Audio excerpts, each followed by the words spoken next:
Mesdames, Messieurs, bonjour. Merci de votre fidélité à la télé Futur Média. Bienvenue à ce bulletin d'information. On démarre d'abord avec cette journée de lutte contre le paludisme. C'est ce 25 avril. Une maladie qui recule au Sénégal selon les autorités en charge de la lutte contre cette pandémie.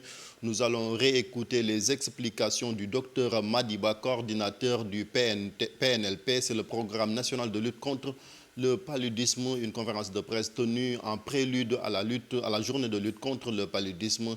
La manifestation devrait se dérouler à Richard-Toll où on enregistre de bons résultats. On a connu une baisse importante de cette incidence de paludisme au niveau mondial. Nous sommes à plus de 36% de baisse.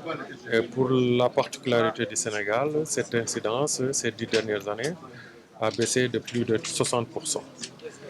Et mieux, la prévalence parasitaire, qui est un indicateur qui montre la force de la transmission de cette maladie, a aussi beaucoup diminué, parce qu'en 2008, elle était à 6% sur l'ensemble du territoire national. Aujourd'hui, nous sommes à moins de 1,2%. La destitution de Aïda Mbodj à la tête de la présidence du conseil départemental de Bambey continue de susciter des réactions. La dernière en date est celle du comité directeur du Parti démocratique sénégalais qui, dans un communiqué, a dénoncé ce qu'il considère comme de l'acharnement des autorités en place vis-à-vis des personnalités du Parti démocratique sénégalais, raison pour laquelle le PDS appelle à une mobilisation pour contraindre les autorités à laisser Mme Aïda Mbodj poursuivre son travail à la tête du conseil départemental de Bambey. Nous y reviendrons. Éducation, la 24e édition des Olympiades panafricaines de mathématiques s'est ouverte hier à Dakar. La cérémonie officielle a été présidée par le ministre de l'Éducation nationale. Il faut rappeler que 8 pays africains participent à cette compétition réservée aux élèves âgés de moins de 20 ans et qui sont dans les écoles secondaires. Voici le compte-rendu de Mambiram Diouf. Liam Barker et leur capitaine Sang Ansi Lee. On les applaudit très fort. Le Sénégal, pays hôte des Olympiades panafricaines de mathématiques pour la 3e fois après celles de 1996 et de 2006. Cette année, avec un budget qui tourne autour de 80 millions, les autorités veulent relever le défi de l'organisation. Le Sénégal ne ménagera aucun effort pour mériter cette confiance. C'est pourquoi je réitère l'engagement du ministère de l'Éducation nationale à réunir les conditions optimales pour mettre toutes les équipes dans une ambiance de fraternité et de saine compétition. Participent aux OPAM cette année 8 pays, l'Afrique du Sud, la Côte d'Ivoire, la Gambie, le Kenya, le Mali, le Nigeria, la Tunisie et le Sénégal. Chaque délégation prête pour être sacrée championne. Nous avons bien préparé la compétition. Nous avons commencé depuis le mois de décembre. Bon, au départ, nous étions un peu nombreux. À l'issue, on a fait plusieurs tests à l'issue desquels nous avons été retenus pour représenter l'équipe. Et maintenant, il peut dire que nous sommes prêts et nous allons affronter les épreuves. Et nous pensons avec l'aide de Dieu que nous allons sortir vainqueurs. On a très bien préparé parce qu'on a eu des stages d'entraînement intensifs et on espère pouvoir être à la hauteur dans ces compétitions. On a bien préparé, on a fait des camps d'excellence. On a fait 2 camps, donc c'est suffisant pour pouvoir avantage pour pouvoir se battre pour gagner. Cette compétition, 24e édition du genre, à l'initiative de l'Union mathématique africaine, sera intense les mercredis et jeudis prochains. Les Olympiens se pencheront sur 6 problèmes pas forcément liés aux exercices scolaires. C'est des problèmes très courts qui ne proposent aucune orientation et qui, en fait, obligent l'élève à aller au fond de lui-même pour s'appuyer sur ses connaissances, même élémentaires, et éventuellement créer des modèles pour résoudre des problèmes complexes. Après ces 30 premières minutes maintenant, chaque candidat est confronté à ces 3 petits problèmes pendant 4 heures de temps. L'ouverture de ce rendez-vous des sciences et de la jeunesse africaine, riche en couleurs, prestation des majorettes du lycée John Fitzgerald Kennedy, pièces de théâtre entre autres, les génies des maths ont apprécié. Face à la recrudescence des incendies dans la région de Diourbel, la déléguée générale à la protection sociale et à la solidarité nationale appelle les populations à plus de vigilance. Le dernier incendie enregistré dans cette partie du Sénégal a fait 2 morts. Il s'agit de 2 filles dans la commune de Touré-Moud. Voici le compte rendu de Mohamed Jojo. C'est à cause de la fermeture de la frontière sénégalo-gambienne qu'une bonne partie de la population de la région de Ziguinchor préfère rallier Dakar en passant par la région de Tambacounda. Mais il y en a qui ont choisi la voie fluvio-maritime. En fait, voyager avec la voiture, c'est un peu difficile. J'ai déjà pris la route.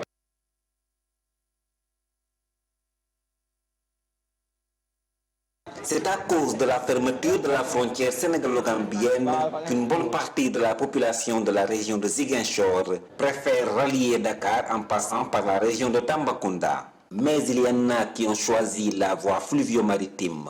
En fait, voyager avec la voiture, c'est un peu difficile. J'ai déjà pris la route de Tambacounda, mais avec la chaleur là, c'est très difficile pour le voyager. C'est difficile. En tout cas, si la route qui mène vers Tamba ou Sédhiou ou Kolda est très bien faite, moi j'invite à tout le monde à prendre cette route et de laisser la route de la Gambie. Ce qu'on a, c'est la route qui nous mène ici jusqu'en Casamance. On n'a qu'à prendre le contournement. Le bateau est plus sûr, aussi c'est plus aussi confortable pour voyager. Et c'est plus rapide aussi.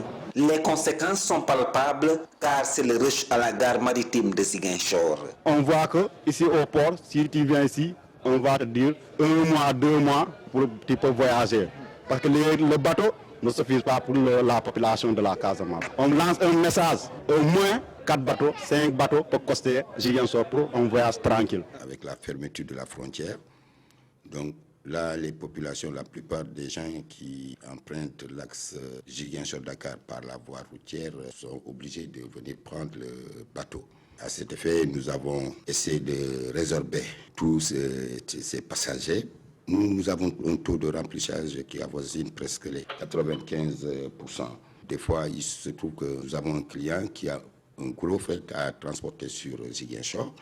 Et on en profite pour ouvrir un voyage pour les passagers et permettre de résorber le maximum de listes d'attente que nous avons par rapport à ça.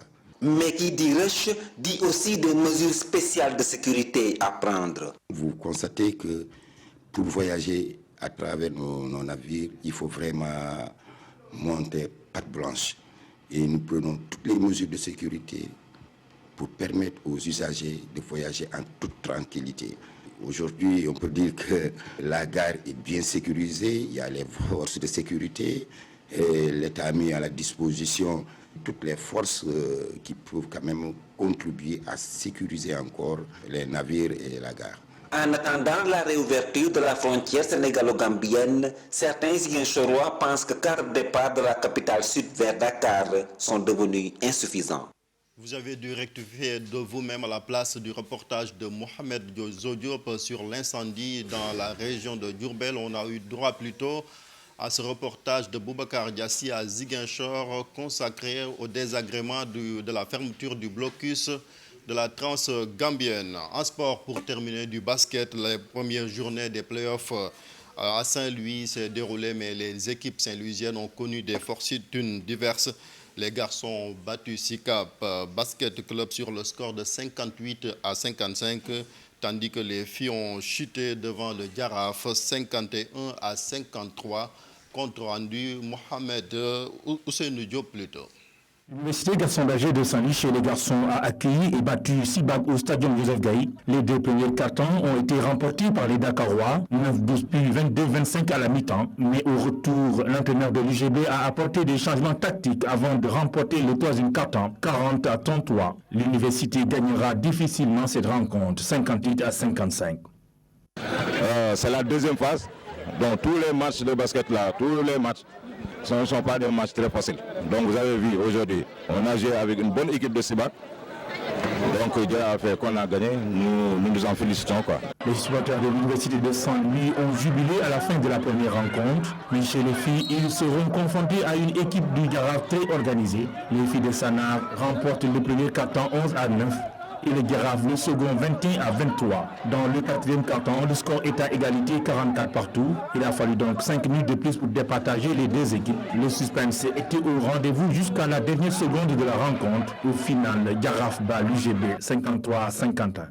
Ça a été un match difficile, un match tactique où il fallait sortir les devinettes. Peut-être c'était du 50-50. Hein. On pouvait perdre comme on pouvait gagner. Et par rapport aux playoffs, on va vers des matchs difficiles où il faut avoir les nerfs très solides pour pouvoir terminer les matchs-là. Et on a constaté que y avait des filles qui n'étaient pas dans un bon jour. Maintenant, par rapport au jeu aussi offensif, on a véritablement pêché. Le public a savouré de bons moments de basket ce samedi au stadium Joseph Gaye. Les deux rencontres étaient surtout très disputées. Ousseynou Diop, merci. Cet élément met fin à ce bulletin d'information. Merci de l'avoir suivi. La suite de Yeewu Leen, c'est tout de suite avec Pape Cheikh Diallo.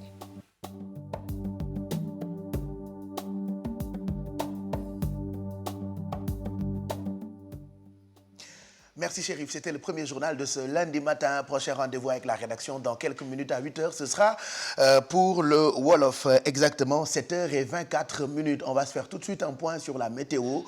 Xibaaru jaww ji dañ ci ànd ni fajar gu jot ak Ndeye Seynabou. Bonjour Zeyna. Bonjour Pape Cheikh, bonjour également aux téléspectateurs qui nous regardent. Comme en télévision, comme disent certains. Comme en télévision. Sant Goye souvent ñu nuyoo. Comme en télévision. Comme en télévision, man la ça va rajo. Ça va rajo. Kon nag Pape Cheikh ça va rajo. Ok, d'accord. Okay. Comme en télévision. Ça va rajo. D'accord. Et les FM. Et les FM. Ça AM. Personne n'a compris. Allez, tàngaay bi dugg si na Zeyna. Tàngaay bi dugg si na bu baax a baax Pape Cheikh, température yu mën a yéeg ba 46 degrés fu ci mel ni région bu Matam, waaye ci Dakar yeewu nañ ak 24 degrés, Saint-Louis 25 degrés, Podor 27 degrés, Matam 29 degrés, Linguère 28 degrés, Diourbel 26 degrés, Kaolack itam 26 degrés, Tambacounda 27 degrés, Ziguinchor 25 degrés, Kaolack 25, Kédougou 27. Si ngoon gi Dakar dina am 28 degrés, Saint-Louis daal di am 39 degrés, Podor 45, Matam 46, Linguère 44, Diourbel 44, Kaolack 45 degrés, Tambacounda 45 degrés, Ziguinchor 41 degrés, Kolda 42 degrés, Kédougou 44 degrés. Géej gi nag dina yéeg bu fukki waxtu ak benn ci suba si toftale ñaar fukki simili, dana yéegaat ci guddi gi bu fukki waxtu ak benn tegalee fanweeri simili ak juróom. Géej gi feroon na ci fajar gi bi juróomi waxtu jotee, dana feraat ci ngoon gi bu juróomi waxtu tegalee fanweeri simili. Waxtu yi gën ngir dem nappee ngi toll diggante ñeenti waxtu bu tegal juróom-ñetti simili jàpp juróom benni waxtu bu tegal juróom-ñetti simili, boobu weesu na ci fajar gi la woon. Ba ca topp dana tàmbali bu ñeenti waxtu ci ngoon gi toftalee fanweeri simili ak ñett jàpp juróom benni waxtu bu tegal fanweeri simili ak ñett. Jant bi fenk na nag bi juróom benni waxtu toftalee ñeent fukki simili ak juróom-ñeent, dana sow bu juróom-ñaari waxtu si guddi gi toftalee ñaar fukki simili ak juróom benn. Pape Cheikh, lii mooy xibaaru jaww ji. ñu ngi gërëm bu baax waa service national météo, xanaa waxaat nii rek tàngaay bi dugg si na déjà gis ngeen ni bu ñu xëyee dañuy yeewoo ak ay tàngoor yoo xamante ni amuñu ko woon ay weer ci ginnaaw. Loolu mooy wane ni température moom dafay soppeeku et boobu tey on parle du réchauffement climatique yi koy wane nag température bi ni mu demee daf cee bokk. Merci beaucoup Zeyna, on te retrouve encore dans quelques minutes pour horoscope bi. En attendant ñu jàll ci yéenekaay yi ak seeni xët ci ndimbalu Chérif Dia. Laata ñuy dem Médina di fa fekk rédaction bu yéenekaay bii di l'Observateur, ñoom itam dinañ ñu présenter menu bu yéenekaay bi. Tey jii dañu koy njëkkee ak yéenekaay bii di Témoin, xëy na tey ak li mu tuddee négociation Dakar-Doha pour la libération de Karim Wade, Rabat dans le deal. Ab laaj bu samp la ci xëtu yéenekaay bii di Témoin, Chérif. waaw xam nga fan yii yëpp lettre du continent ñoom ñoo génne woon boobee xibaar nee na nag Doha waa Qatar ñoom ñooy négocier lu nu mel, wante Rabat bu ko waxee nag xel dem ci roi Mohammed VI mi nga xamante ni moom moo jiite Maroc moom dafa samp laaj ne ndax moom it dugarut loxoom ci waxtaan yi rek ngir ñu daal di libéré kii di Karim Wade.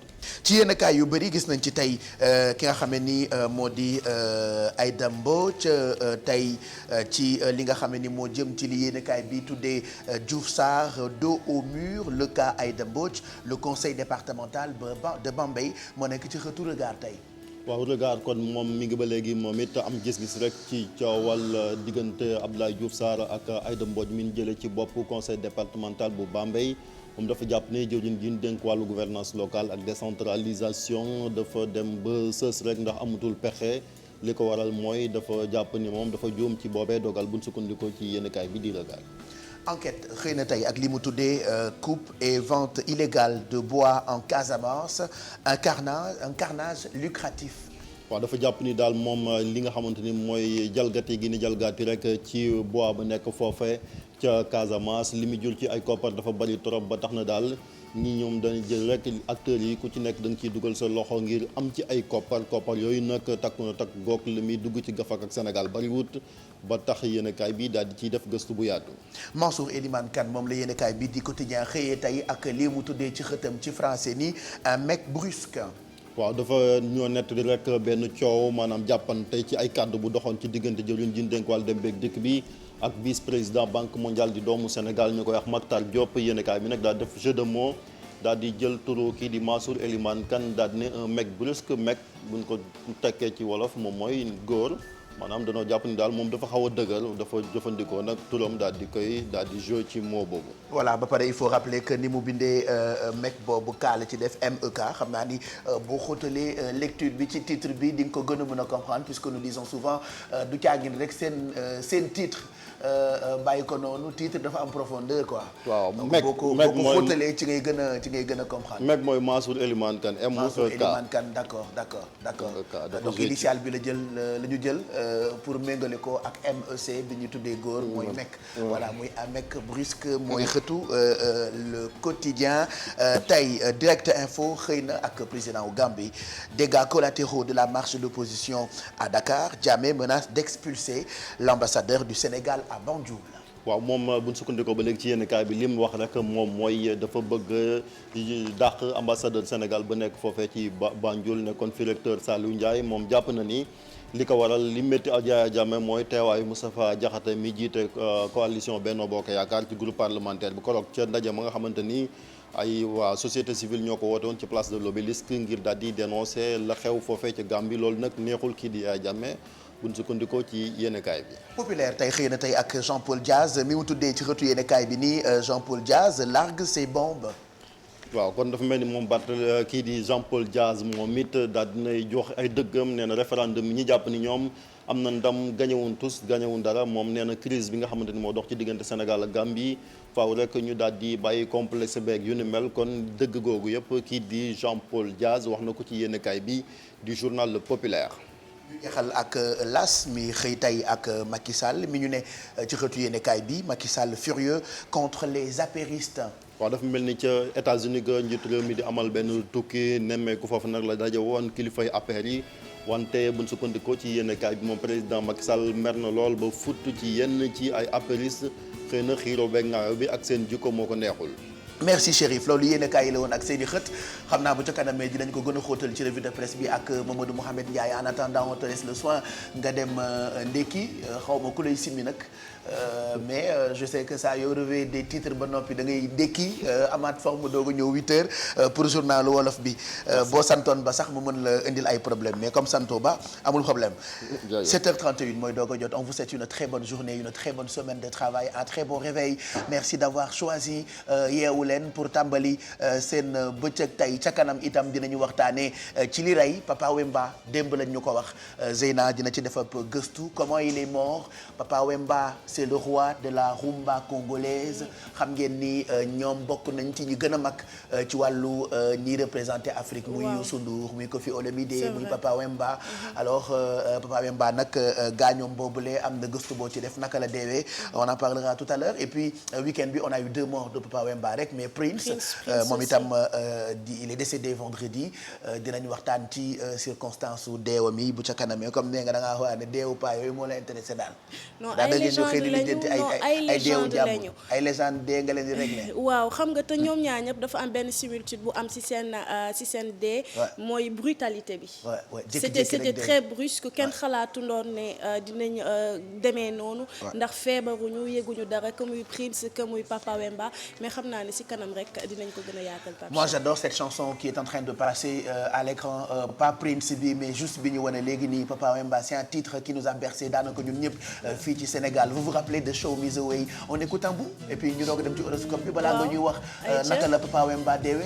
On écoute un tout petit peu ça rappelle beaucoup de souvenirs. Oscar des vacances. Ah oui Oscar des vacances surtout. C'est vrai. Nañu déglu tuuti Show Me the Way ak Papa Wemba. Voilà ça aussi c'est un titre qui a fait chavirer beaucoup de cœurs. Maria Valencia au lieu de Show Me the Way qu'on écoutera tout à l'heure quand on parlera des circonstances de sa mort moom Papa Wemba démb la ñu ko yëg il est mort à Abidjan depuis hier icône yëpp ñu ngi wax entre autres Koffi Olomidé ak ñeneen ñoo xamante ni marqué nañu génération yu bëri en tout cas moom on sait que fii ci Sénégal bëgg nañu ko lool yàgg nañu ko bëgg entre Show Me the Way Maria Valencia Fa et d'autres titres yu ñu yàgg bégal on parlera donc de ça Zeyna balaa nga ñuy jox horoscope bi on retrouve tout de suite Abdoulaye Diédhiou pour la présentation du menu du quotidien L'Observateur de ce lundi matin. Bonjour Abdoulaye.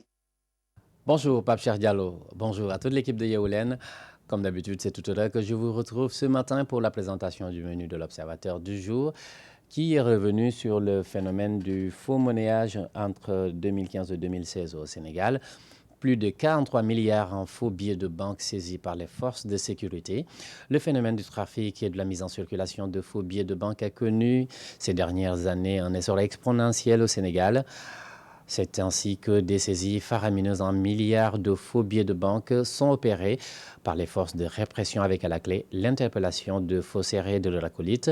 L'Observateur passe à la loupe les statistiques folles de ce phénomène inédit qui n'est pas sans conséquence sur l'économie du pays.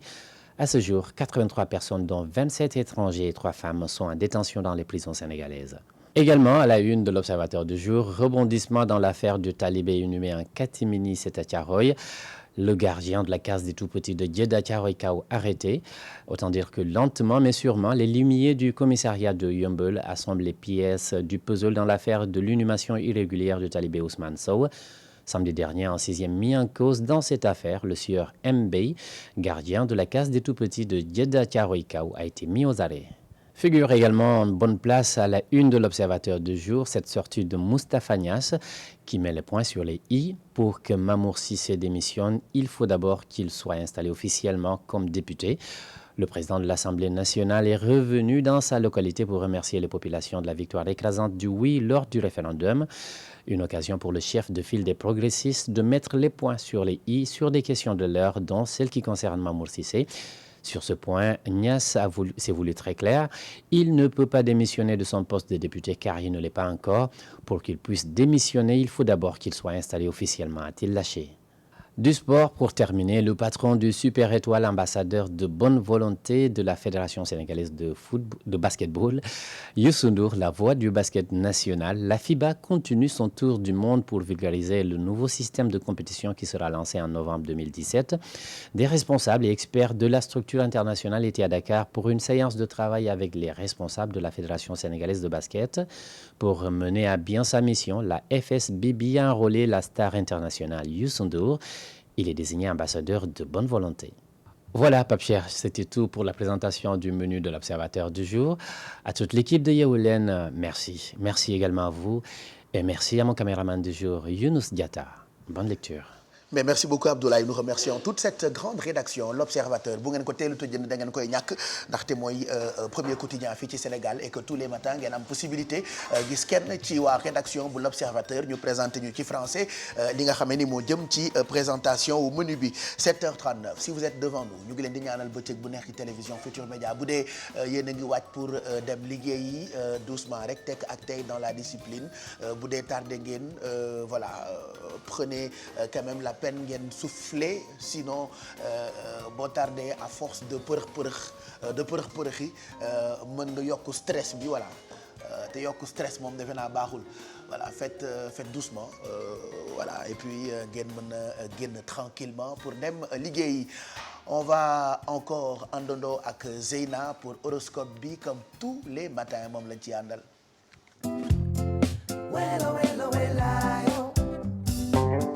On démarre avec les béliers. On démarre avec les béliers Pape Cheikh tey jii di lundi 25 avril 2016 ñoom ñu ngi leen di wax ne su fekkee ne tey jii nangu nañ ubbeeku élargir seen ay horizon dinañ mën a constater que ne am nañ richesse bu bëre boo xamante ne mi ngi ci ñoom te gisuñu ko woon liñ leen di wax rek mooy lan la ñuy xaar kon pour mën a briser la routine et changer de décor.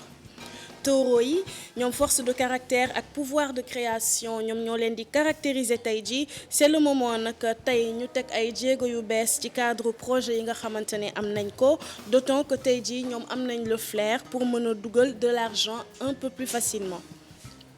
Gémeaux yi su fekkee ne seen partenaire dafa nekk de mauvaise humeur et que yéen a ngi boudé dans votre coin nan ngeen bëggee que les choses s'améliorent alors lâchez prise bàyyi leen mu sedd. Cancer yi su fekkee ne atmosphère bi am seen biir liggéeyukaay nekk na atmosphère bu xaw a diis xëy na am ngeen ay jafe-jafe ak ñi ngeen di liggéeyal mun ngeen décompresser dem seeti kenn ci seeni ay meilleurs amis ndaxte xarit kooku kat dana nekk un rayon de soleil dans la grisaille du quotidien. Lions yi ñoom réussite sociale tey ji nekk na à l'ordre du jour ñoom nag ñu ngi jouer la carte de la détermination mën nañ wane seen potentiel de créativité ak seen côté ludique. Vierge yi ñoom tey bu ñu sañoon yóbbu seen famille yëpp en vacances waaye dafa mel ni seen budget permettre leen ko waaye nag mun ngeen leen yóbbu en week-end loolu moom ce n'est pas impossible xool leen rek li seen budget tollool ngeen def ko. Balance yi yéen a ngi dund période boo xamante ne xaalis mi ngi leen di préoccupé xëy na am ngeen ay problème mu koppar yu xaw a tar waaye au moins dina leen permettre ngeen bouger ngeen faire avancer les choses. Scorpion yi su fekkee ne en ce moment yéen a ngi am envie de vous faire plaisir xalaat leen plaisir décuplé bi nga xamante ne di ngeen ko am bu dee partager ngeen moment yooyu ak seen partenaire bref loolu lañ leen di digal ci journée bi partager leen des moments de plaisir avec votre partenaire. Après les scorpions je passe aux sagittaires ñoom nee nañ leen seen imagination tey jii dina leen yóbbu ba ngeen di rêvasser wala ngeen di fantasmer lu bare bare waaye heureusement que seen liggéey dana leen rappeler à l'ordre balaa loolu yëpp di gën a sore. Capricorne yéen bu fekkee ne tey jii solitude mi ngi leen di peser na ngeen ouvrir votre cœur à la compassion ngeen xalaat li nga xamante ne ñoom ñoo leen gën a malheureux su ngeen ko defee rek vous vous sentirez mieux. Verseau yi ñoom tey ñi ngi nekk entre les joies familiales ak les soirées animées entre amis yi nga xamante ne dinañ ko am tey ci journée bi waaye du moment où tout le monde y trouve son compte kenn merul c'est tout bon. Pare ak poisson yi nga xam ne ñoom tey dañ leen di wax ne dinañ am capacité à communiquer bu doy waar tey jii dinañ mën a arriver à leur fin surtout sur le plan social li ñu soxla rek mooy un peu de volonté ak un soupçon de ruse et tout sera réalisable. Pape Cheikh li mooy horoscope tey yem ak lundi 25 avril 2016. Mais c'est quoi ces manières d'augmentation de son ah on est avec quel stagiaire xanaa toog ñëwul tey ah ouais c'est ça toog n'est pas là. S'il était là franchement du ñu jékki-jékki rek son bi yokku nii. kon xanaa see xam laa seen ci télé bi parce que je sais que Tog c'est un professionnel c'est un grand pro voilà c'est pas lui. Je reconnais les doigts de mon ami Tog. Merci Zeyna ça c'était horoscope bi je rappelle que tu passes la matinée ak internautes yi ci Facebook bi pour waxtaan ak ñoom on a une tradition tous les lundis week-end bi en 3 mots. C'est vrai Pape Cheikh c'est la tradition du lundi et la question qui revient dañuy toog nag 3 jours du ñu gisante alors naka ngeen ko dundee et surtout comment vous avez passé votre week-end mën ngeen ñu ko résumer sur la page Facebook de Yeewu Leen. Voilà c'est le week-end en 3 mots dites-nous on attend après Zeyna reviendra sur le plateau pour ñu def commentaire yi en attendant ngay rejoindre jardin yu Yeewu Leen pour li nga xam ne moo jëm ci Yeewu Gym daañu ci àndandoo tey ak waa Olympique Club coach Mass ak Mor ñoom ñoo ñëw aujourd'hui il y a pas de reportage mais exercice yi ci jardin bi la ñu koy defee directement muy gym direct ci Yeewu Gym loolee mën ngeen ko reprendre seeni biir kër même exercice yi on parlera sport ak Mamadou Ndiaye bu ca kanamee 20e journée Ligue 1 entre autres ak yeneen i mbir yoo xamante ni tu as préparé ça pour nous dinañu waxtaane itam lépp lu jëm ci wàllu déco ak Fama Thioune tey indil nañu ci ay mbir yoo xamante ni jëm na ci façon bi ñuy tegee ay étagères mural Alfi chou farci la indi comme chaque lundi dafay oyofal affaire yi et puis dinañ dem Fatick fekk ki nga xam ne ni moo di Aminata Goudiaby Kia Aïdara plutôt sera avec nous pour li nga xam ne ni moo jëm ci Jóg Job. On aura beaucoup d'invités, on vous souhaite une très bonne journée. En attendant ñu jox leen waxtu julli ak waxtu meesi laata ñu leen di jox taux de change bi bay rejoindre Zeyna ci jardin yu yeewu leen waxtu julli la ñu koy njëkkee suba teel julleem mu ngi toll ci 5h35 du matin tisbaar julleem mu ngi toll ci 13h08 takkusaan julleem mu ngi toll ci 16h16 timis mu ngi toll ci 19h31 gée mu ngi toll ci 20h36 cathédrale ak ay meesam am na benn mees ci fajar gi bi 7h jotee dina amaat mees tey ci ngoon gi 18h30 martyr de l'Ouganda dina am na mees benn mees ci fajar gi bi 6h30 jotee dina amaat mees tey ci ngoon gi 18h30 ca église bu Saint-Joseph di foofu dina am benn mees tey jii ci ngoon gi bu 18h30 jotee. Taux de change bi si vous aimez l'argent comme Fama Thioune ñu wax leen bu ngeen deewee ci CFA ci waxtu wi ci ñaata la toll ci yeneen xaalis yi $1 mu ngi toll ci 583,139 francs CFA. 1 euro mu ngi toll ci 655,957 francs CFA. Une livre sterling mu ngi toll ci 842,447 francs CFA. Un yuan chinois mu ngi toll ci 89,6722. Kii de furux yi waxal ma leen ko gënu fee soj kenn. Il me fatigue quoi alors que man dama soj Fama soj tonton Max soj quoi mais toog sama wet naan il est sale en plus Mamadou Ndiaye qu'est-ce qu'il est en train de faire là vous ne pouvez pas le voir parce que sa caméra est dehors mais franchement furu bi nga nekkee gënoo ma soj quoi on est tous enrhumés changement de climat et de rapport enrhumétique merci chérie na woon naa la yaa ngi rafet ah ouais mais elle est trop belle hein. Merci. Yow Fall dama laa tudd.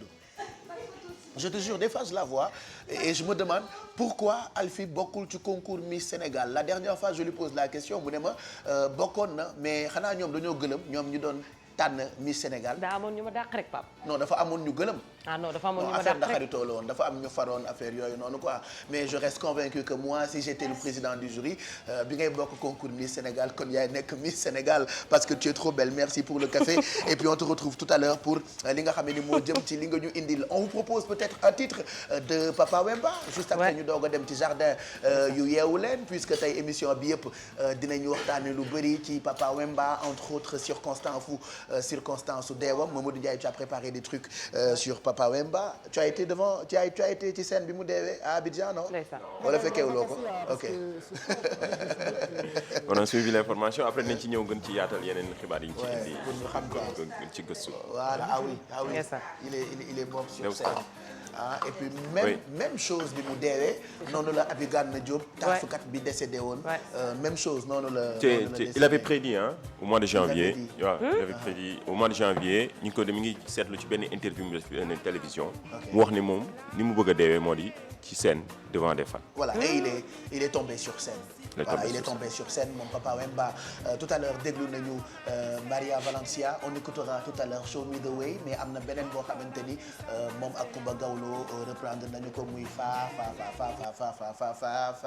si vous l'avez derrière mettez-nous cette belle chanson reprise par cette belle reprise de Papa Wemba ñu déglu ko féexal suñu xol et puis juste après on retrouve Zeyna du jardin yu yeewu leen on vous souhaite une très bonne journée encore.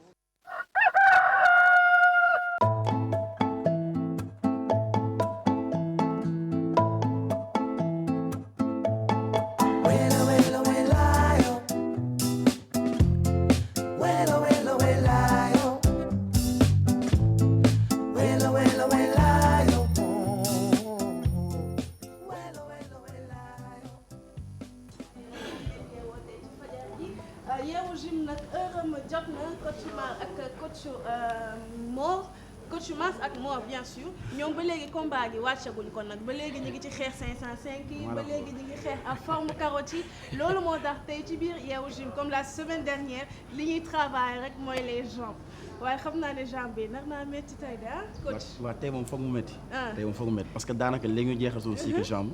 dugg ci beneen cycle donc bàyyi ñu taral ko rek. comme ça jox gars yi le maximum d'exercice yi nga xam moom la ñuy soxla pour renforcer ay jambes. waaye xam nga keroog dañ def 5 minutes. waaw travail des jambes. ci fin ba coach Mor dégg naa ko mu def benn xiixam boo xam ne que tey journal bi li ci des bëgg na mën na 15 minutes. moo tax dañuy jël suñu temps. wala dañuy jël suñu temps daal di koy wàññi intensité bi def ko dans la durée rek. incha allah jeex na y a aucun problème merci beaucoup. Ok. ñu bàyyi moo commencé. Ok, on s'étire. Ok, comme toujours, avant de démarrer, quoi que ce soit, il faut étirer les muscles. Échauffer les ligaments, les articulations, les muscles les plus puissants qui sont du trait inférieur. Ok, écartez les jambes à l'extérieur des hanches. Pieds ouverts, genoux ouverts, gardez la poitrine haute, les abdos bien engagés. Allez, on va entamer par le squat. On descend, squat large. On descend et on remonte. Utilisez les talons pour pousser. Hanche en arrière. Vous contractez les fesses à la montée et vous respectez l'alignement cheville et genoux. On continue à évoluer de bas en haut. On évolue à la verticale. Poussez, allongez la colonne de mon plafond. Et la posture sécuritaire du squat. Alors, avec le squat, vous renforcez les muscles les plus puissants, c'est-à-dire les fessiers et les jambes. Pour ceux qui veulent travailler et perdre du poids, axez votre programme, n'est-ce pas, sur le bas du corps. Ok, maintenant on va rester aux moitiés inférieures, supérieures. Ok, relâchez là. Ok, restez. Moitié supérieure et moitié inférieure un peu plus bas. Ok, on descend. Encore supérieur. Et petit battement vers le haut. Moitié inférieure de petit battement vers le bas. Maintenant, restez en bas, transférez le poids du corps à gauche puis à droite. L'échauffement continue. Ok.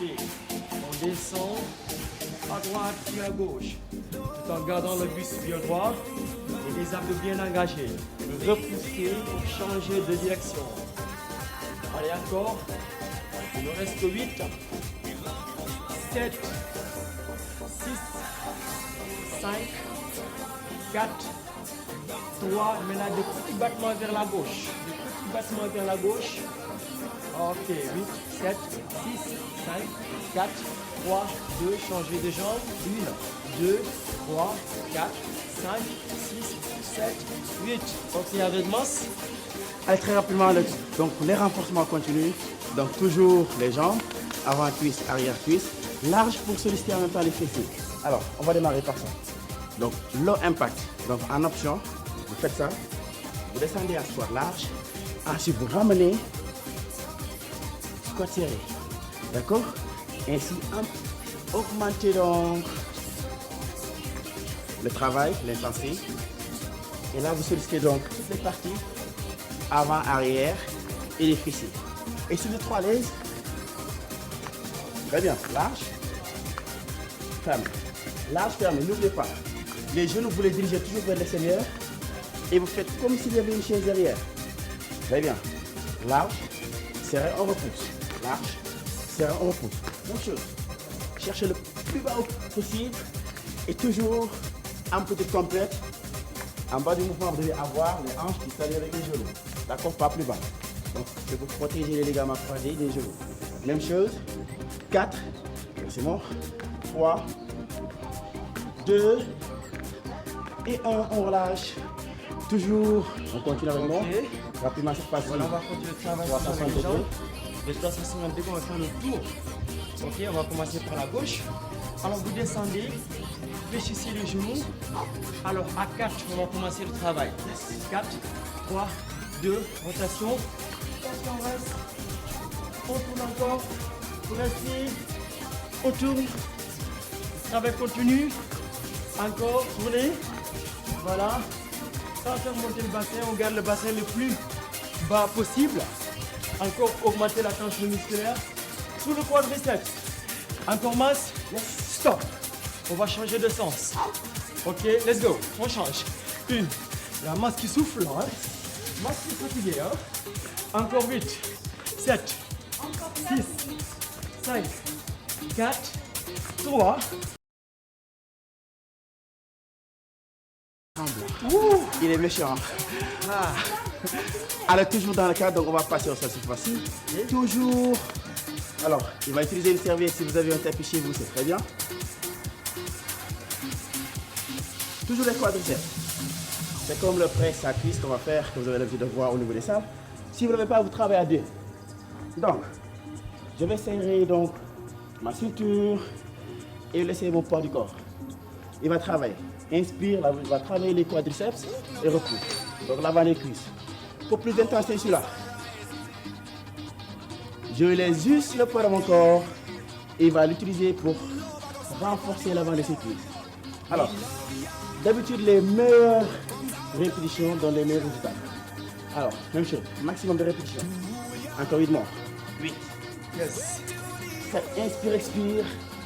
6. 5. 4. Donc, sur un gainage, là, je travaille en même temps mon centre du corps. 3. 2. Une dernière. Et 1. Et gentiment, je relâche. Je relâche. Je remonte. Et toujours le travail continue au niveau des quadriceps. On va changer maintenant de régime de contraction musculaire. Maintenant, toujours au travail à deux. Ok. Asseyez-vous. Le dos bien plaqué. Et là, vous restez en isométrique. Là, on ne peut pas bouger les articulations. On n'est pas mobile, on est statique. Et là, vous travaillez encore plus.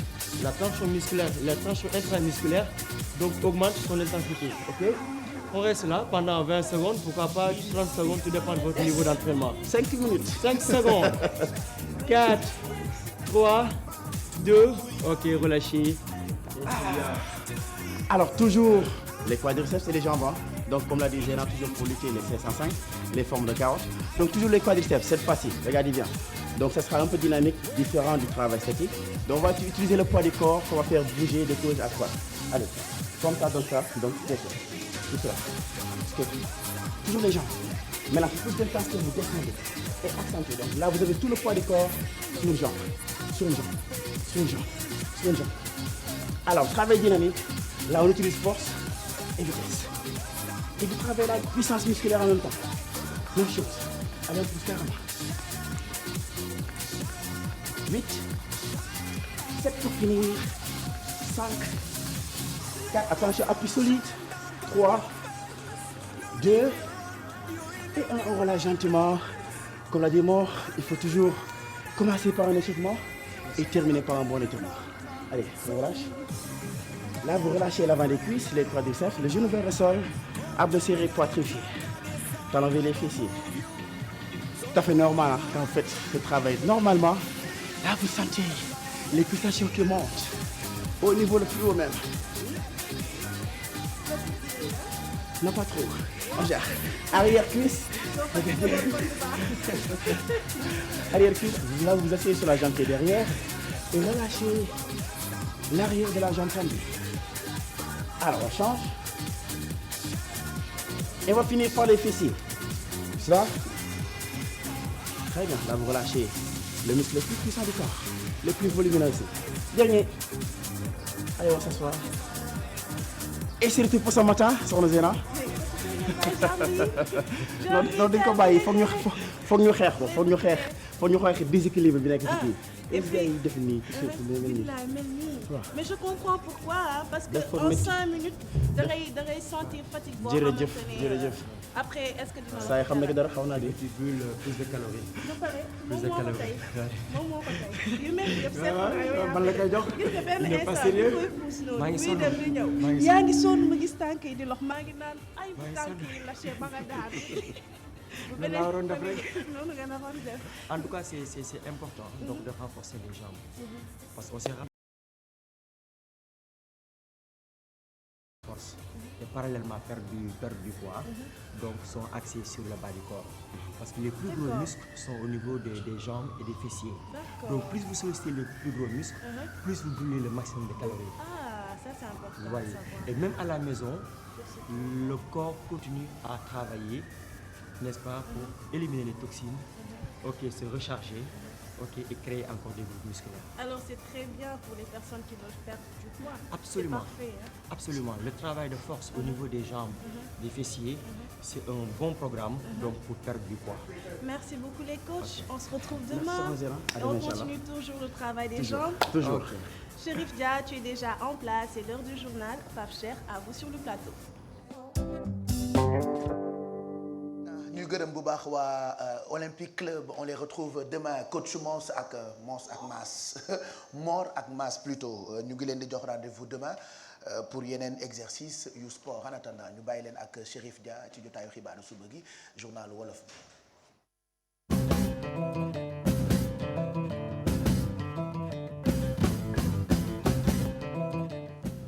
jërëjëf Pape Cheikh mbokk yi ñu ngi leen nuyu rafetlu ànd bi ak Télé Futurs Médias xibaaru juróom-ñetti waxtu yi ñu tàmbalee ko rek tey ñaar fukki fan ak juróom ci weeru avril la àdduna wërngal këpp jagleel xeex sibiru fii ci Sénégal nag kilifa yi ñu ngi def seen kéemtulaay kattan ba jàngoro jooju deltu ginnaaw chiffre yi ci am nag dal na xel kilifa yi kontaan ci terewul nag ñu wéy di waggar ngir joojee jàngoro di dellu ginnaaw ñu daal di dellu siwaat ci li nga xamante ni moom la docteur Madiba moom mi jiite programme national de lutte contre le paludisme daan le xamle woon bi ñu waajal bis bi nag ñu ngi koy defee foofa ca Richard Toll ndax Richard Toll ñi ngi def jéego yu am solo ci xeex sibiru ñu déglu docteur Madiba ci micro Fat Bintou Konté.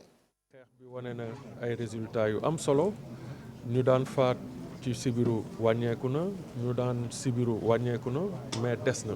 région yi nga xam ne ñoom ñoo nekk ci bët saalumu réew mi bu ñu xoolee bu di région Tambacounda wala Kaolack nag maladie bi di paludisme ba tey ma ngi fay reyee. gis nañ ne tamit ci fu muy gën a sonal nit ñi mooy sud bi ci région wu Tamba Sédhiou Kolda Kédougou région yooyu la gën a tare.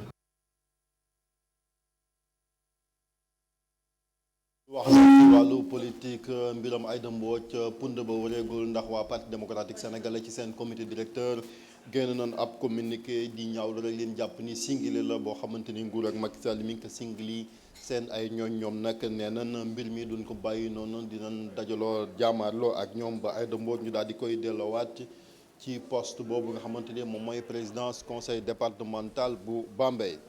wàllu jàng ak jàngale démb nag ubbi nañ cérémonie bi ñu jagleel ñaar fukk ak ñeenteelu édition li naan olympiade mathématique dajale ay ndaw ay élèves lan ñoom nag seen at yées ñaar fukk nekk ci collège yi ak lycée yi ñoom li ñuy bëgg rek mooy ñu xarañ ci wàllu mathématique ba tax jóge nañ fu nekk ci juróom-ñetti ay réew démb ci Sorano la jëwleen ji dénk wàllu njàng meeg njàngale mi doon amal tijji léegi ñu yaakaar ni xale yooyu buñ ci jógee dinañ gën a xarañ ci wàllu mathématique ñu seetaan reportage yu Mame Biram Diouf Thierno Laurent Mendy.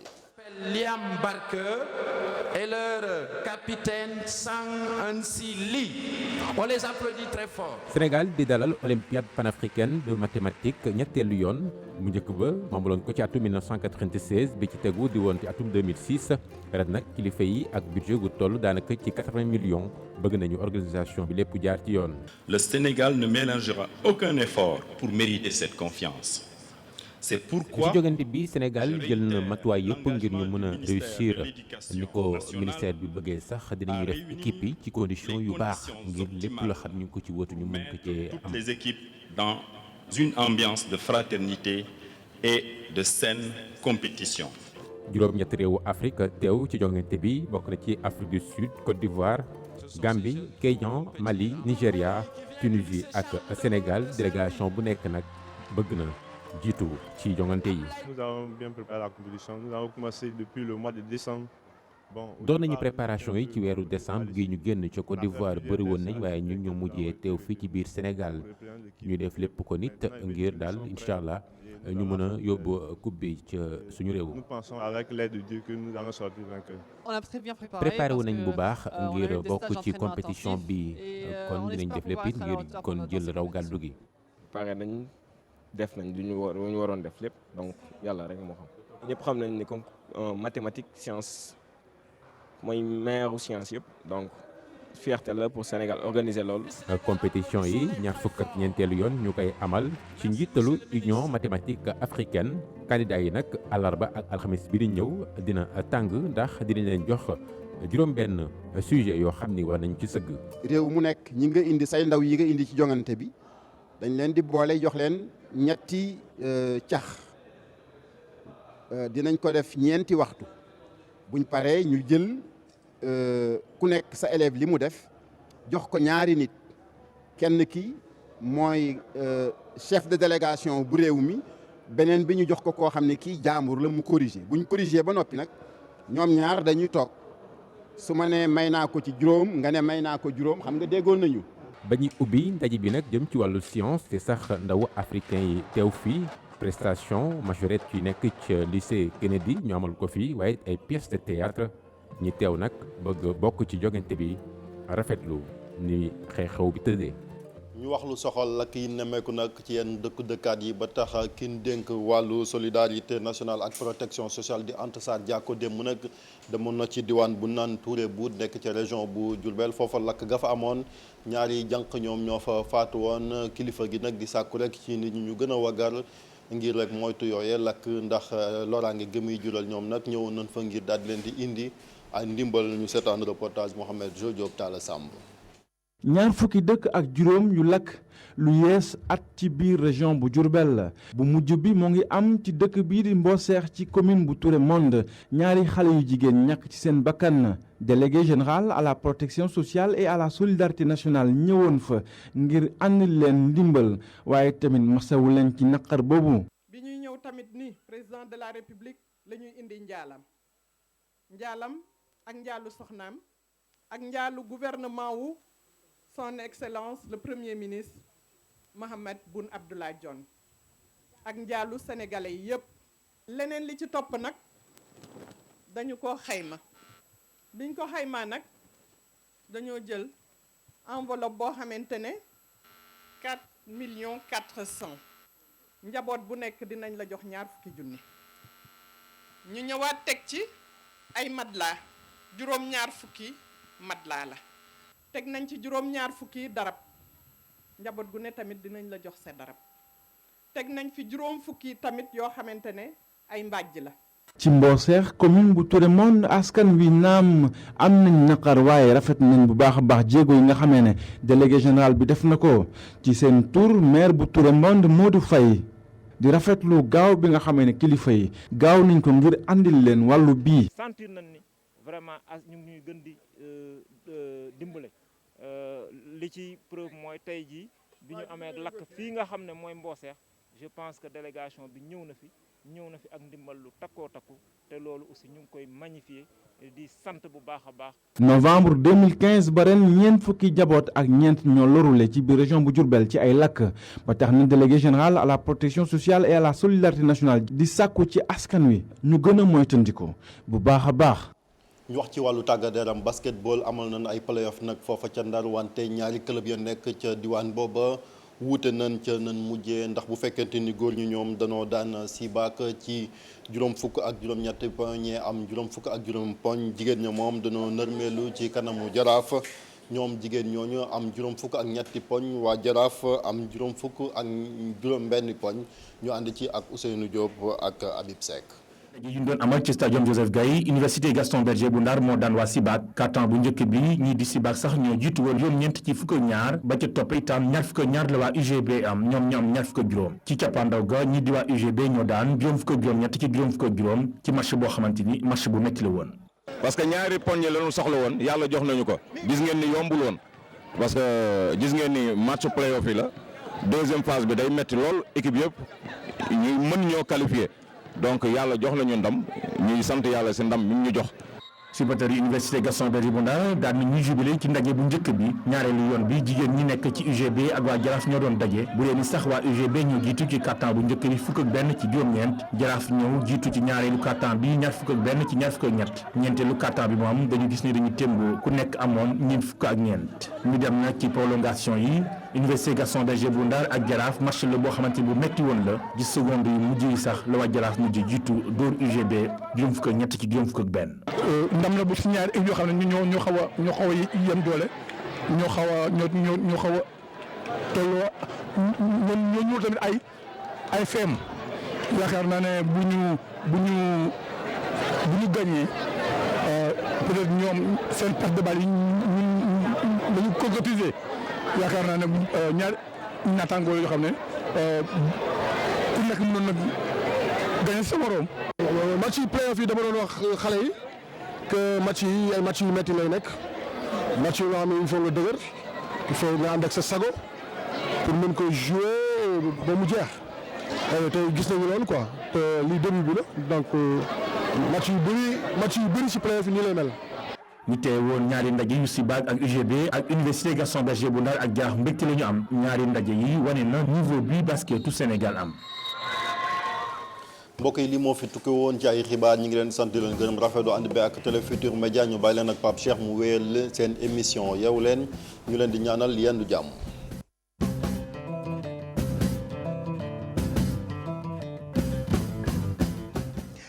mais merci beaucoup Chérif mu nekkoon jotaayu xibaaru suba gi bu njëkk bi ci français sànq la jeex bi 7h tegalee ay fukki minutes ak juróom 7h15 bi ci toftalu ci wolof la woon léegi lay doog a jeex ñuy gërëm bu baax rédaction bu télévision Futurs Médias ca kanam ñu àndaat ak ñoom ci diggu bëccëg bi lay doon daañu ànd ak Fatou Kiné Dem wala ki nga xam ne ni moo di Soxna Ngone Ngom rédaction bu télévision Futurs Médias ñoom seen liggéey waaye bu IGFM bi itam grâce ak rédaction bu mag boobule di ngeen tàggoo ak kumpa ci kaw ngeen di yër site bi www.igfm.sn tey jii xëy na ak kii di Guigui di woykat elle est accueillie triomphalement fii ci Ndakaaru après avoir reçu le prix Lion of Africa Lion d'Afrique ca Norvège la amee prix boobule ñu ngi ko ciy félicité et puis site bi ñëwaat na ci lii ñu tuddee mbiru Aïda Mbodj démission ou pas lépp lu ngeen ci war a comprendre bu ngeen demee ci site internet bi di ngeen ko mën a am et puis lu ngeen mës a raté ci suñuy émission mën ngeen amaat replay bi ci www.igfm.sn comme vous le voyez ci écran bi bu loolu weesoo ñu jàll ci suñu ay correspondant tey nag dañuy dem dëkk bu ñu naan Fatick nag bu ñu fa demee xam ngeen ki ñu fa teewal di Aminata Goudiaby moom la ñu fay fekk léegi nii mu jox ñu ay xibaar yu ñu mën a jàpp ci dëkk boobule Aminata Goudiaby ñu ngi lay nuyu ba jàmm nga fanaane Aminata ça va Aminata naka suba si alors Fatick dégg naa tàng na de. waaw xaw na tàng nag mais xawoon na tàngoon na trop sax fan yii mais démb nag tane na. c'est vrai que fan yële yëpp yegg na presque ba ay 42 degrés loolu dégg nañu ko ci météo bu loolu weesoo lu ñu fa mën a jàpp ci ay xibaar.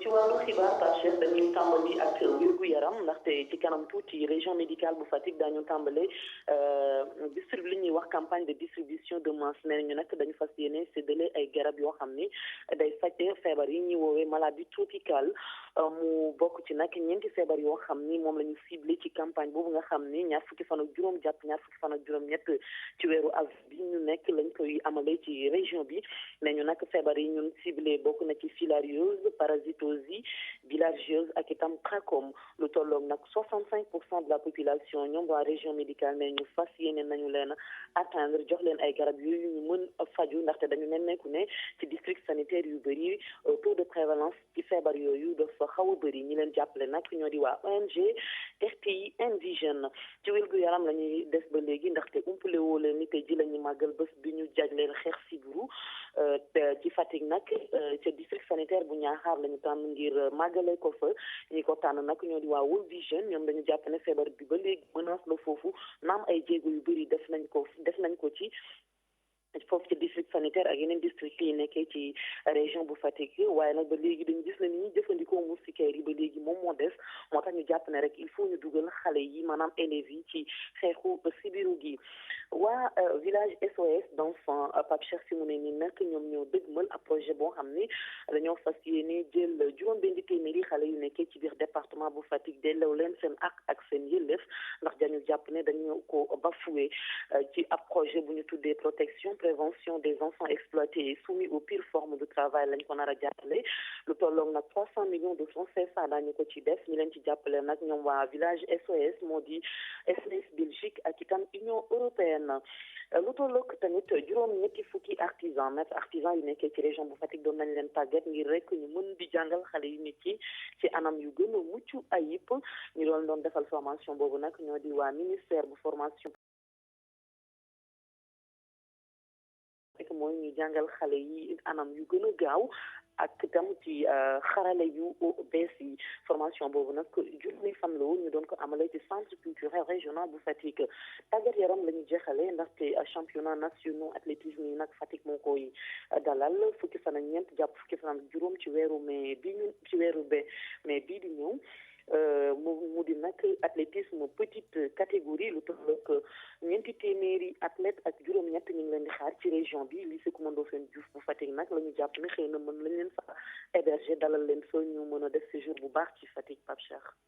donc ñu ngi lay gërëm bu baax Aminata Goudiaby je rappelle que yaa ñu teewal foofu ca Fatick suñu correspondant yëpp ñu ngi leen di gërëm ñu bàyyi la nga daw àggali liggéey bi ndax yow kottu rédaction nga foofu ca Fatick bu ko defee bu ca kanamee nga jukkil ñu ay xibaar ci rajo bi RFM ci télé bi wala ci site bi tey dégg ngeen ko noonu tey mooy bis bi nga xamee ni moom la ñu jagleel xeexu jàngoro ji di sibiru ñu tuddee ko paludisme tey mooy journée mondiale de lutte contre cette maladie heureusement ba fii ci Sénégal bi ñu tàmbalee sensibiliser nit ñi ak di ko xeex ngi bëgg a yàgg et selon résultats yi nga xamee ne am nañu ko suñu xel mën na dal parce que Fama yaa ngi may wax sànq ni affaire yi wàññeeku na am na ay résultats ak ay taux yoo xamante ne am nañu ko d'ailleurs.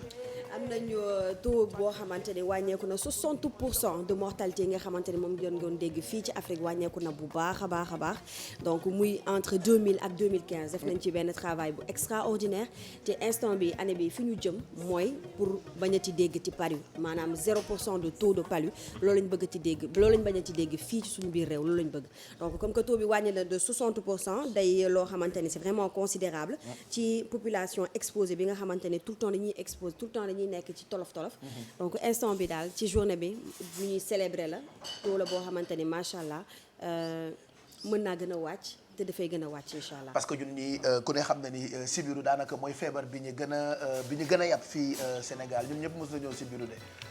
man li may ragal piqûre yëpp ak Nivaquine ak maa ragal sibiru bu la dalee da ngay foog ni da ngay dee kay yàlla nañ ci yàlla musal surtout anophèle bu jigéen bi. femelle bu jigéen nan la tudd. anophèle yoo bu jigéen bi. anophèle ni mu bandee. c'est que yoo bu jigéen bay joxe sibiru bi ça j'ai jamais su ça. c'est hier comment dit que anophèle femelle mooy yoo bu jigéen bi. moom lu tax mu doy waar. te soxor bu la attaqué rek nga sentir ni attaqué na la. benn bu jigéen rek. femelle. dégg kii moom. ça se voit que la femme elle est dangereuse. Oh. c'est-à-dire anophèle femelle mooy illustration wu jigéen.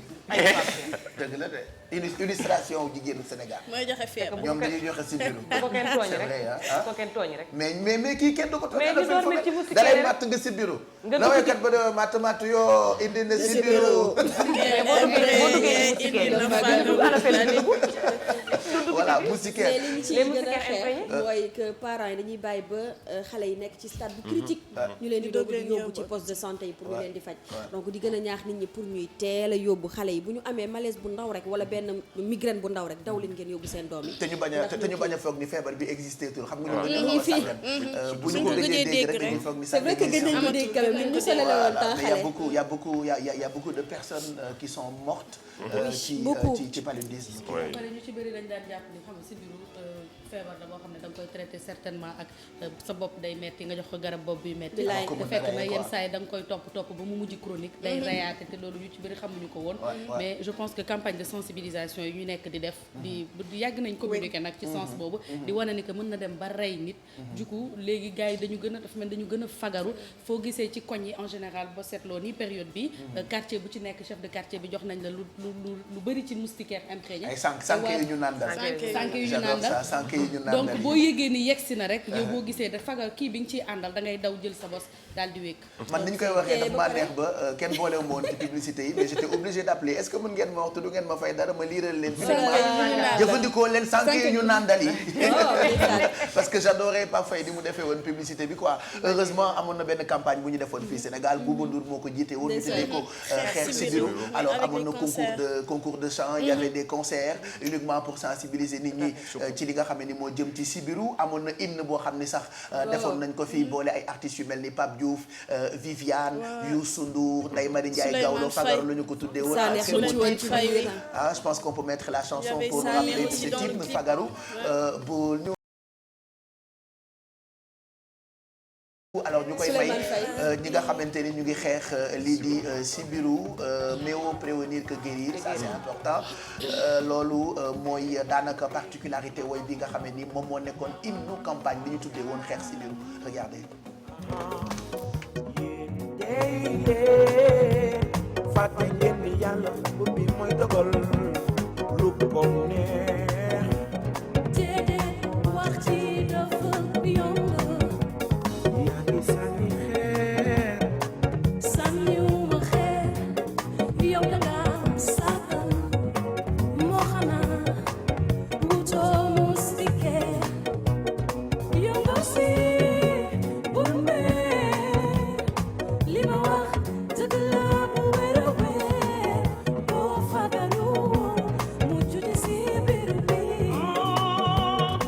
mani gis naa sa ndaw si aéroport naan vacances moom dina del si mani sànki duñu naan nga waroon te kii fa naan kon sa ndaw si du daw wuta mustike te bul tàggoo moom moo lay aar wala ñu rey yow yaa ko def danga waroon a faagaaru feebar bi moo tax mu daw danga waroon a faagaaru oh my God kawala gaaw seeti docteur soo bëggee mucc ci sibiru bi yak say njaboot sanki bu ñu nandal moom ngay fanaanoo yooyu yëpp dem yow naa ci caaya yow war ci costume ñëw ci cravate my boy yow danga sàggan léegi ñëpp a ngi fagaru dafa xew dañ fi jëlee sibiru paludisme feebar la bu bon moo tax ndaw sagaw yërëm naa la yow demal nga faaju jee bu beneen te du ko dalati màgg na sanki bu ñu nandal moo ci yooyu fagal leen gaa ñi fagaru leen fagaru naa yoo lay gaañee si fala day day moytu leen waaw waaw bu ma yëgoo wut mustike ndaw si dem naa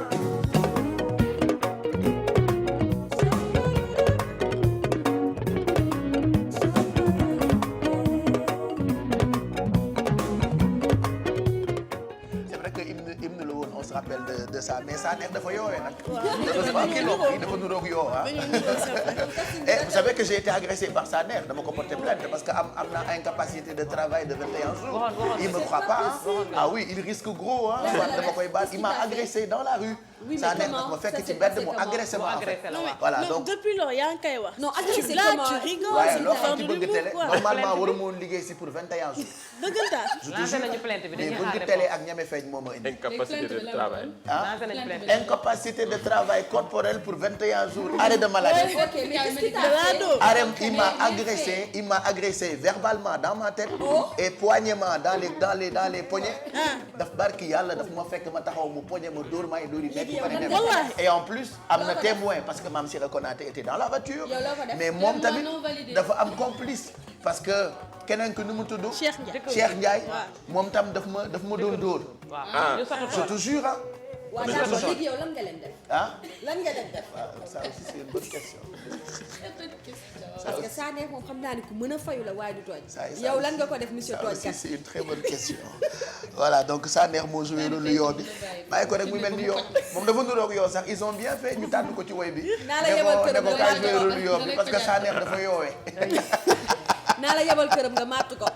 voilà képp koo xamante ni am nga sibiru yàlla na suñu borom yëkkati la te dañu gën a moytu fagaru defe naa am na solo ni ñu ko waxee ci woy bi rek mooy dëgg bul ñu rey yow yaa ko tey da nga waroon a fagaru parce que am nañu ay sànq yi ñu nàndal surtout suñu ay doom dañ leen gën a toppatoo bu ko defee ñu gën di moytu sibiru heureusement ba Fama Thioune jox nañu ay chiffres yoo xam ne ni suñu xel mën na dal comme quoi sibiru bi wàññeeku na bu baax exactement 8h26 laataa ñu jàll ci publicité yi on va parler un tout petit peu de Prince balaa ñuy waxtaanee Papa Wemba juste après publicité yi Prince il faut rappeler que pour ñu ko xamul yàgg na bégal sénégalais yi il fait partie de ces célébrités yu ñu xam ñun fii heureusement ba mel nañu comme tubaab bi di juum ci seeni artistes ñoom dañuy juum parce que barki démb on a été hyper énervé quand BFM TV di wax ni Papa Wemba mu ngi bokk ci groupe Magic System mooy leader groupe Magic System alors bu juumte ñoom bu ñu ko defee ça choque personne mais bu doon un africain mooy annoncé moo tubaab ba juum ci je pense que dañ ciy def boo xamante ni mooy loolu genre les africains sont incultes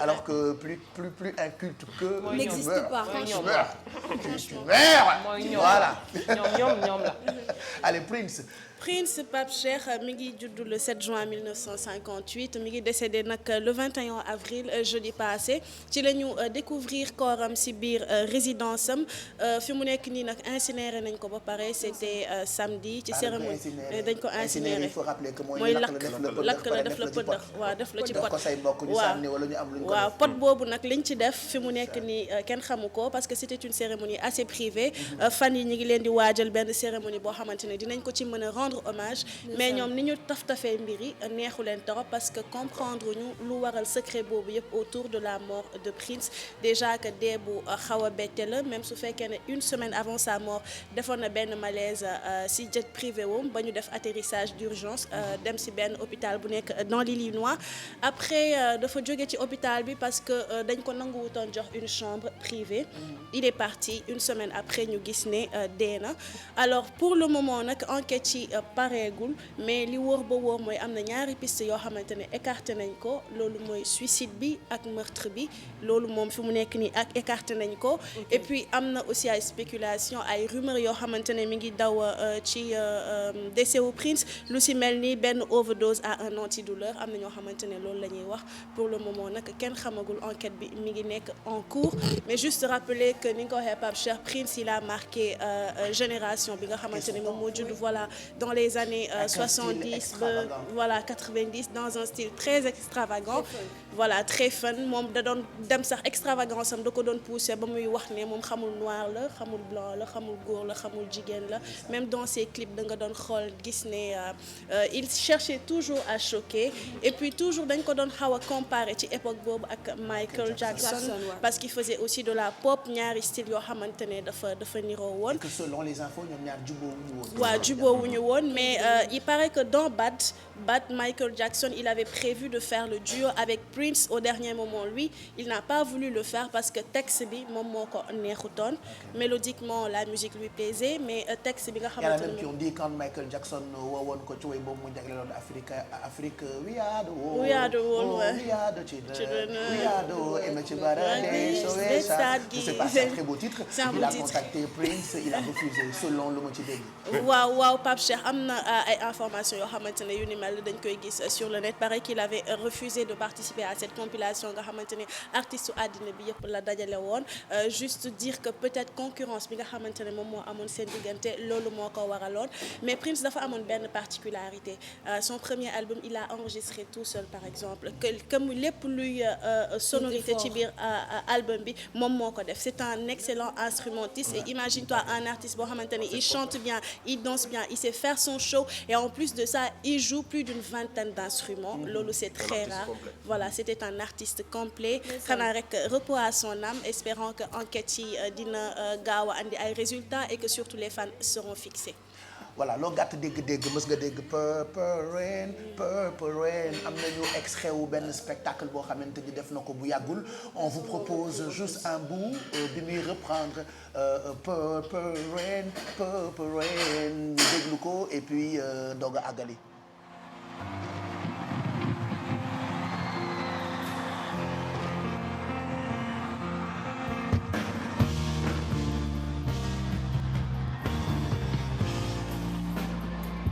I never meant to cause you any sorrow. I never meant to cause you any pain. I only wanted one time to see you laughing, babe. Only wanna see you laughing, yeah. In the purple rain, purple rain, purple rain. Purple rain, purple rain. That's alright. Come on, y'all. Purple rain, purple rain. Oh yes. Don't it feel good? Only wanna see you. Can I play this guitar?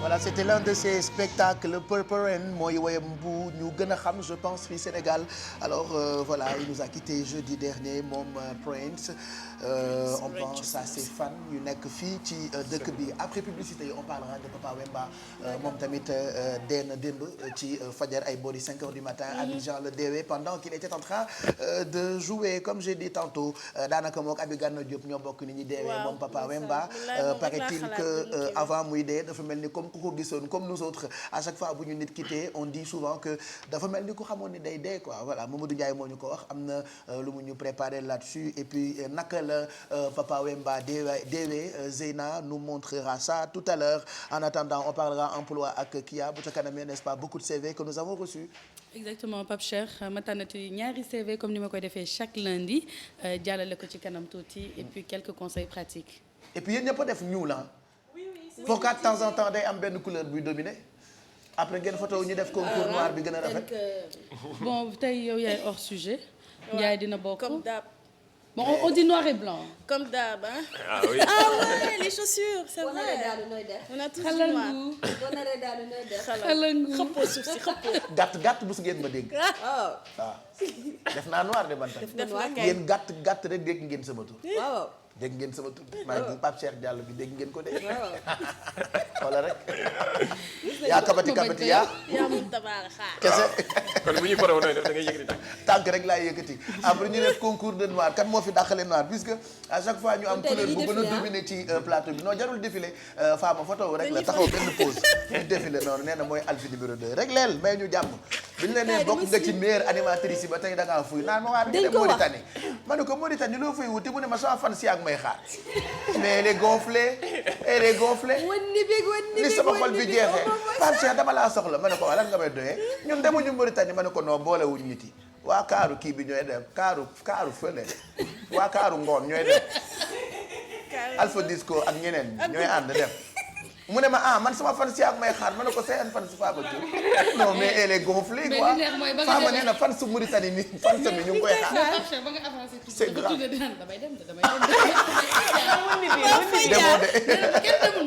demoo de am wënni bii ga maa ni xatta bi doo ko dégg de wënni xatta doo ko dégg de bu soobee yàlla tabarax zeen 5e ak Nouakchott Nouadhibou doo fa dem de kii moo doyee ma sama fan si am may xaar dinañ dem demoo fenn bese lay dem ak naa ni dinañ dem waaye yeewu leen ñun buñ demul kat weekend bi du neex franchement du neex la waa programme gi fajar foo yeewu leen ubbi ko en tout cas ku amul yaay namp maam c'est ce qu'on dit souvent donc DJ Boub sera là-bas Bessel Bass ak Kouthia ñi mu àndal di ngeen dund daanaka une partie programme télévision Futur Média donc Fama Thioune pour ay fansam ay bien voilà defal communiqué envoyé ci rajo Mauritanie defal communiqué envoyé ko ci télé bi. defal communiqué rek yónnee ne nous sommes désolés de la venue de Fama Thioune qui est annulée ndete Michael Jackson mi waaj a tukki mais kii moo fuuy nag xam nga TFM li ma ne barki démb rek boo fi ñëw demi dof ngay nekk mais weer nga fi def nekk double dof. Plein. tu es devenu double dof malheureusement quoi. Depuis qu'on lui a dit que tu fais partie des meilleures présentatrices yu télévision Futur Média alors dis-nous ca kanam on parlera déco tey da nga ñu indil étagère. waaw tey revêtement mural laa leen indil. man de ci waaj laa ko xamoon léegi étagère day am ci sax. ñun léegi dañoo développé de. Ah ouais? ñi fi nekk léegi. macha allah ka ñoo xarañ te am talent. étagère yi foo bëgg ñu tegal la ko. j'ai rencontré hier benn gel bu ma ne dama bëgg ñëw bokk ci émission bi ma ne ko ah oui amul benn problème ku neex sax mu ne waaye su ma ñëwee dinaa xeex ak Fama Thioune Fama laa njëkk a xeexal ci télé bi ma ne ko lu tax mu ne bëgg a xeex ak moom rek. ma ne ko boo xeexee ak moom nag ma xeexal ko waaw. man mun naa ko def lu ma neex mais du ma nangu keneen def ko boo ñëw booy xeex rek may xeex ak moom ah donc étagère tout à l'heure waaw donc tey ci étagère la ñuy fas yéenee wax incha allah. donc muy revêtement mural boo xamante ni dafa gën a tendance yi dañ ko gën a développé te foo bëgg ci kër gi ñu tegal la ko fa après dinañ ko gis. léegi jéggalu sa far si lay xaar Mauritanie. wan ni communiquer insister pour que je vienne. non mais il faut que tu parles yeewu leen il faut que ñu ñëw. dama bëgg nga wax comme star ni ñuy waxee ñu ngi jéggalu vraiment xam naa ne Mauritanie yéen a ngi may xaar donc caméra baa ngi nii yow may ko sama rakk tey maa jug taxaw ñu gën a gis li ma sol nga sol depuis jeudi yow mi filmé day changé t-shirt yi filmé ma ko mu def communiqué pour fans bi nekk Mauritanie doon ko xaar voilà alors mesdames messieurs da ngay toog rek la nag na simple rek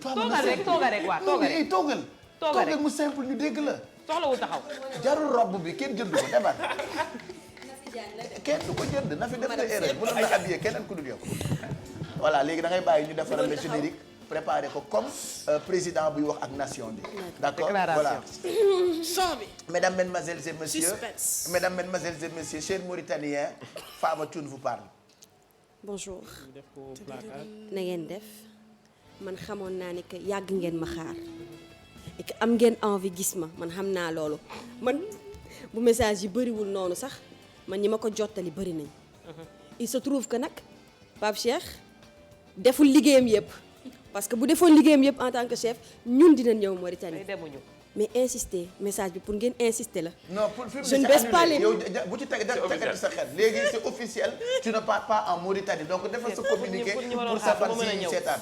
jéggalu leen damay bañ ñu am ñu crise. kenn du crise yow mais Fama pour qui elle se prend. Fama qu'est-ce qu'il a. dañuy feebar xam naa la naar dafa sensible. Fama Thioune dañu ne nga def communiqué pour sa fan si lay xaar Mauritanie ne leen ñëwatoo. waaw naar dafa sensible. communiqué. te man waa Mauritanie la. léegi waxal ma seytaane bi réalisé Pape Samba Thiam nee na téléphone baa ngi explosé parce que waa Mauritanie ñu ngi jooy Fama Thioune du ñëw quoi. mën naa ne de mën naa ne de photo s'il vous plaît. ma may la mouchoir. la yow kii kat moo ko jëlee seen kii indi ko fi. ma may la mouchoir xanaa yow quoi. non mais c'est grave. xanaa yow. insister encore Youssou déggagu leen. Bouba mi fi teg temps yi déggagu leen. na nga fi insister ba encore Ndiaga déggagu leen insister. Pape te nga ko coupé ko. bon nañu seetaan publicité yi en attendant ma régler. bul dem pareeguma message bi président bi dégg ko. xaaral